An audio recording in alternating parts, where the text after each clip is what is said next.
Well, here's Scarbs at the Sahara Force India launch, actually looking at a laptop, not at a Sahara Force India for 2013, but indeed at the new Ferrari. Scarbs, it's another of these online launches, and I know it's very difficult to give too much detail, but first impressions of the Ferrari. Well, Peter, the Ferrari seems as though they've done quite a bit of changes to the car. All in the small details, at first glimpse, you probably wouldn't notice a lot of them. Obviously, the most visual change for any of the cars this year is going to be on the nose. And Ferrari, much like McLaren, have opted for the modesty panel covering the top of the nose. Again, this is just a very thin panel just to cover the ugly step that they created on the nose from last year. What is interesting on the nose, though, underneath that area is the way that the front wing pylons mount to the nose. Obviously, remember last year Ferrari had these very long vanes which acted as turn-in vanes to form the front of the nose. This year they've got an extra little long section at the very top where they meet the nose, and this is basically just to get around the regulations that prevent these areas getting too long, and the longer sections are above that area, so they're making a use of an empty area of the bodywork rules.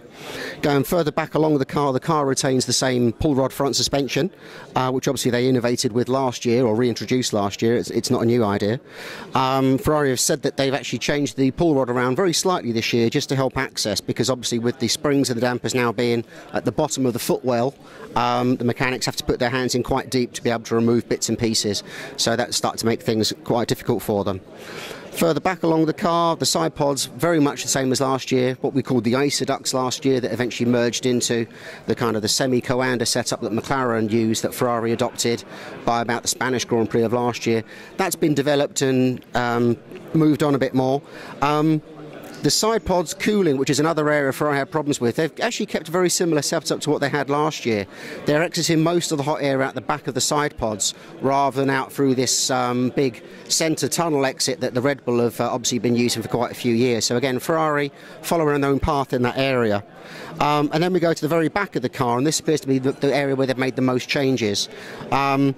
The gearbox and the rear end of the car looks like it's been stretched much more. This is much better for the aerodynamics, makes the Coke bottle shape of the side pods much thinner and slimmer at the rear. And you can actually see the wishbones mounting the rear suspension are much wider now because they've obviously got much larger gearbox to span across. Like Red Bull and like McLaren and Force India today, they've actually used a much higher, lower rear wishbone, which covers the drive shaft and the rear track rod, which again just tidies up the aerodynamics and moves the suspension all out of the way of the diffuser, which is the most important thing. Lots of little details. I mean, this car has got more of the real parts on it than any other car we've seen launched so far.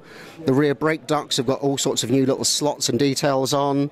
The diffuser has some vertical vanes, which again very much like Red Bull were running late last year, and the rear wing end plates feature some vertical slats along their trailing edges, and this is all to actually help the rear wing work more effectively, so the air expands more as it exits the rear wing, and if the air can expand more it creates lower pressure, which means you get more downforce from the rear wing rather than having the end plates tying up the airflow. Obviously, Ferrari produced their own powertrain from the engine, the gearbox and the KERS. Ferrari have re-engineered their KERS package this year. Ferrari uniquely mount all of their KERS equipment in one box under the fuel tank of the car.